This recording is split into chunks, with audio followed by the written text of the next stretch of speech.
with a combined $4.5 billion in annual revenue.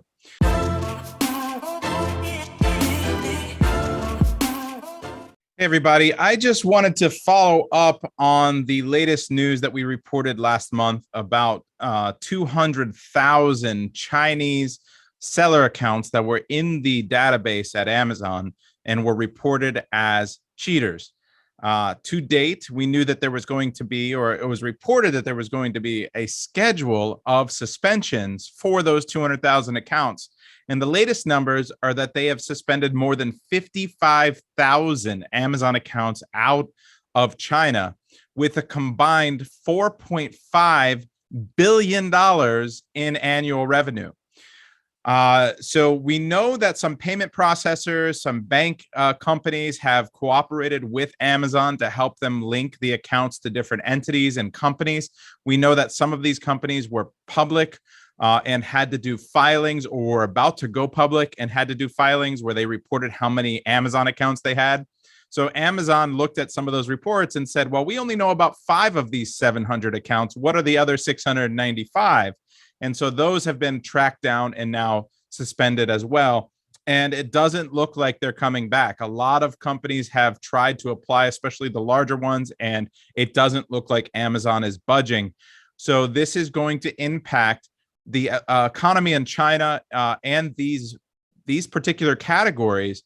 I would say electronics accessories, gaming accessories are going to be impacted significantly with a lot of the best sellers going away.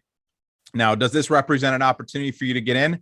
I don't know. If you think about it, if there were over 1 million Chinese seller accounts, far less sellers because a lot of sellers had a lot of accounts themselves, but if there were over 1 million accounts, then this only represents about 5% so far, but it still is pretty significant if these were the biggest cheaters and now the playing field's a little bit more level.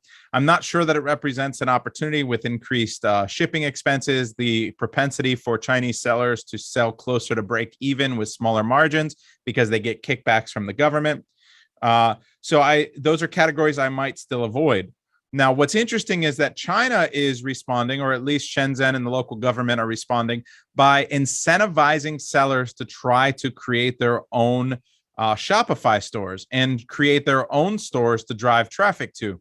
They are offering all sorts of compensation and grants to help these companies grow their business. Now, in order to qualify for the grants, these are companies that had to have already been selling a certain amount on their own store.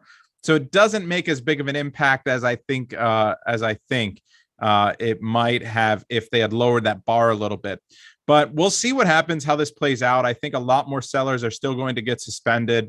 It is Amazon cleaning up the marketplace, regardless of the reason behind it, whether it's the FTC's pressure, Biden's pressure, or some back channel geopolitical stuff that's happening.